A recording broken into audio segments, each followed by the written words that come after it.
छत पर आने वाला अजनबी। मैंने सोचा था वो बस एक वहम है। पहली बार जब मैंने उसे देखा, मैं छत पर कपड़े सुखा रही थी। हल्की सी आहट हुई, पलटी तो वो सामने खड़ा था, चेहरे पर वही हल्की सी मुस्कान। मैं डर गई, पर उसने बस इतना कहा, डरो मत, मैं रोज आऊंगा लेकिन तुम्हें नुकसान नहीं पहुंचाऊंगा। उस दिन के बाद वो हर शाम आने लगा। कभी पहले से छत पर बैठा होता, कभी अचानक पीछे से आवाज देता। बातें बढ़ने लगीं। वो मुझे अपने फोन में शहर की तस्वीरें दिखाता, ऊंची बिल्डिंग्स, मेट्रो, मॉल। मैं बस देखती रह जाती। मैं पूछती, तुम कौन हो? वो हंसकर कहता, सब सच है, पर हर सच बताने का वक्त नहीं आता। धीरे धीरे मुझे उसका इंतजार होने लगा।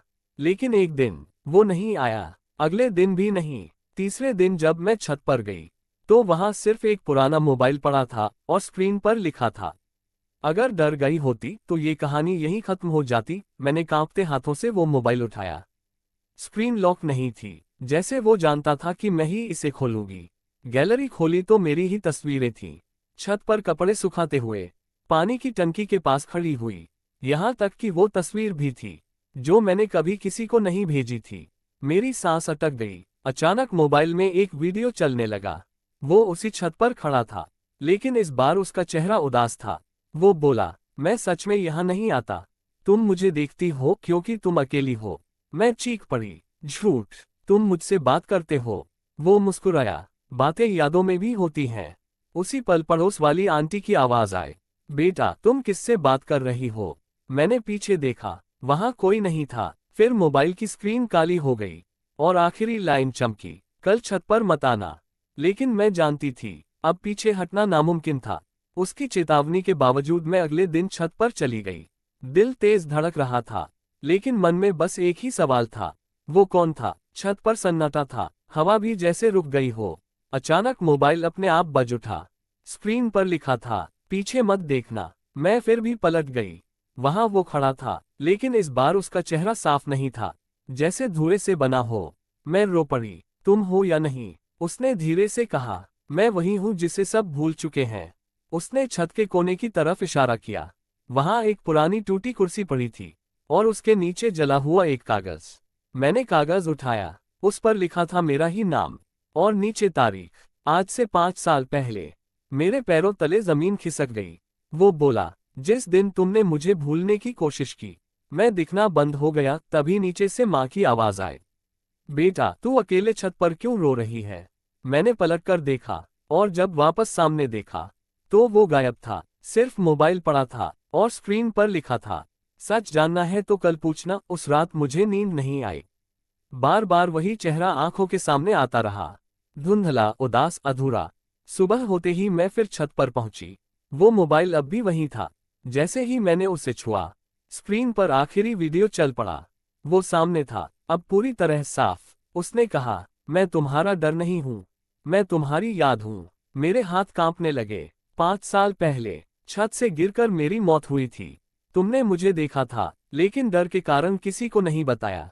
मेरी आंखों से आंसू बह निकले।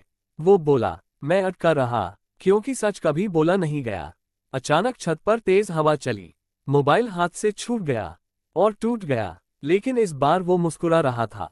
अब मैं जा सकता हूँ। हवा थमी, छत खाली थी। नीचे जाकर मैंने माँ से सब सच बता दिया। पहली बार दिल हल्का लगा। उस रात सपने में वो आया, मुस्कुरा कर बोला, डर खत्म हो गया है।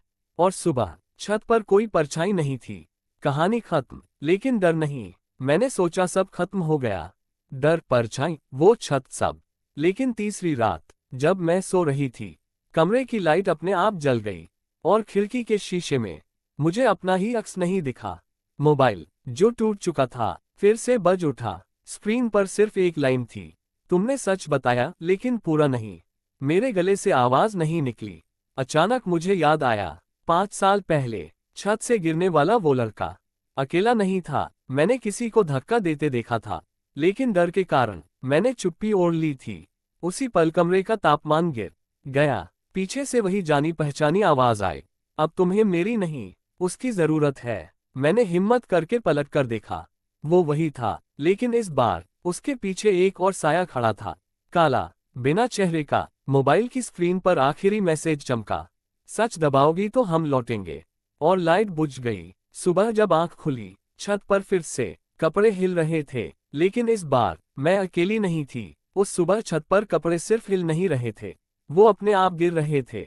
मैंने ऊपर देखा, दो परछाइयां, एक जानी पहचानी, दूसरी अजनबी और भारी। मोबाइल फिर से मेरी हथेली में था, इस बार नया, बिना किसी टूट फूट के।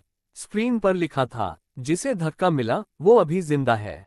मेरे पैरों से जैसे जान निकल गई। यादें लौट आईं, 5 साल पहले की वो रात, छत पर बहस, चीख और फिर वो धक्का। लेकिन वो लड़का नहीं मरा था, वो कोमा में चला गया था। मैंने अस्पताल का नाम पढ़ा, जो मोबाइल पर अपने आप खुल गया था। मैं वहां पहुंची, आईसीयू के बाहर वही परछाई खड़ी थी। उसने कहा, मैं इसलिए नहीं अटका था कि मैं मर गया, मैं इसलिए अटका था क्योंकि मेरा कातिल आजाद था। आईसीयू के अंदर जो लेटा था, उसका चेहरा देखा तो मेरी चीख निकल गई। वो मेरा ही भाई था। माँ की आवाज गूंजी, बेटा कुछ याद आया क्या? मेरी आंखों के सामने सब घूम गया। मोबाइल की आखिरी लाइन चमकी, अब फैसला तुम्हारा है, सच बताओगी या फिर एक और साया जन्म लेगा। मैं आईसीयू के बाहर खड़ी कांप रही थी। अंदर मेरा भाई जिंदगी और मौत के बीच झूल रहा था। वही आवाज फिर गूंजी, अगर आज भी चुप रही तो अगला साया तुम्हारा होगा। मैं अंदर गई, भाई की उंगलियां हिली और उसकी आंखों से एक आंसू बह निकला। मुझसे रहा नहीं गया, मैंने सब बता दिया। 5 साल पहले की वो रात, झगड़ा, गुस्सा और वो धक्का। पुलिस आए, माँ टूट गई, घर बिखर गया। लेकिन उसी रात छत पर हवा चली, मैंने ऊपर देखा, वो खड़ा था, इस बार पूरी रोशनी में। उसने मुस्कुराकर कहा, अब मैं आजाद हूँ। उसके पीछे वो काला साया भी था, लेकिन वो धीरे धीरे घुलने लगा। सुबह हुई, छत वैसी ही थी, शांत, खाली, बिना परछाई। भाई की हालत सुधरने लगी। डॉक्टर ने कहा, चमत्कार है। मैं जानती थी, ये चमत्कार नहीं था, ये सच की कीमत थी। लेकिन कहानी यही खत्म नहीं होती। कभी कभी रात को, जब हवा तेज चलती है, तो छत से एक धीमी आवाज आती है। अगर सच दबाया जाए, तो कहानियां वापस लौटती हैं। सच बोलने के बाद जिंदगी सामान्य हो गई थी। भाई घर आ चुका था, छत शांत थी, मोबाइल कभी नहीं बजा। मैंने मान लिया था, सब खत्म। लेकिन एक रात, जब मैं पुराने सामान समेट रही थी, मुझे अलमारी के पीछे एक डायरी मिली। मेरी लिखावट थी, पर मैंने उसे कभी लिखा ही नहीं था। पहले पन्ने पर तारीख थी, आज से 7 साल पहले, और लिखा था, अगर मैं ये पढ़ रही हूँ, तो इसका मतलब मैं फिर भूल चुकी हूँ। मेरे हाथ ठंडे पड़ गए। अगले पन्ने पर सच था, वो लड़का और मेरा भाई दोनों छत से गिरे थे। एक मर गया, एक बच गया, और तीसरा मैं सदमे में चली गई थी। डॉक्टरों ने कहा था, दिमाग ने सच को टुकड़ों में बांट दिया है। तभी समझ आया, वो मोबाइल, वो आवाजें, वो साया, वो मुझे डराने नहीं आए थे, वो मुझे याद दिलाने आए थे। डायरी के आखिरी पन्ने पर सिर्फ एक लाइन थी, अगर फिर भूल जाऊं, तो कहानी खुद आगे बढ़ेगी। उसी पल छत से हवा की वही जानी पहचानी सरसराहट आए।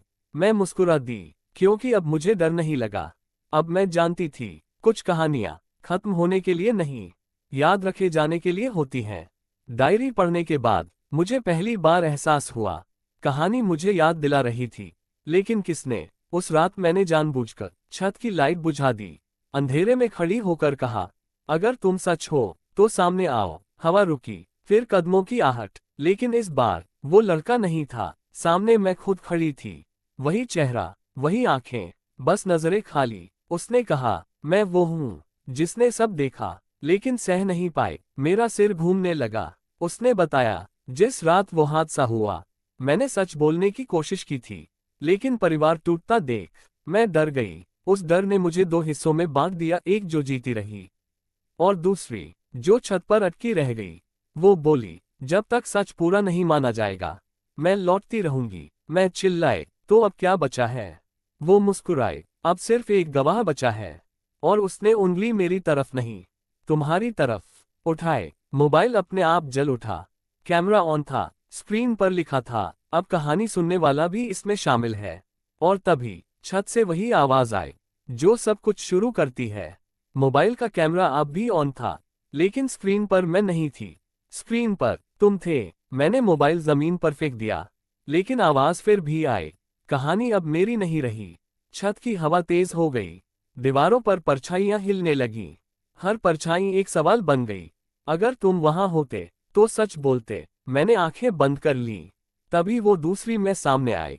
अब डरावनी नहीं थी, बस थकी हुई। उसने कहा, हर कहानी को कोई सुनने वाला चाहिए, और हर सच को कोई मानने वाला। मैंने पूछा, अगर कोई न माने तो? वो बोली, तो कहानी नए चेहरे ढूंढ लेती है। छत, मोबाइल, डायरी, सब धीरे धीरे गायब होने लगे। अंधेरे में सिर्फ एक आवाज बची, अब जब तुम ये पढ़ चुके हो तो तुम भी जानते हो। सुबह हुई, सब सामान्य था, लेकिन कभी कभी जब रात में हवा चलती है और मोबाइल अपने आप जल उठता है, तो एक नई कहानी कहीं न कहीं शुरू हो चुकी होती है। और शायद वो कहानी तुम्हारी है। अगर ये कहानी आपके दिल तक पहुंची तो एक लाइक बनता है। कमेंट में बताओ, अगर तुम वहां होते तो सच बोलते या चुप रहते। ऐसी और रहस्यमयी कहानियां जो रात की नींद उड़ा दें, उनके लिए चैनल नई नई कहानियां को सब्सक्राइब जरूर करो।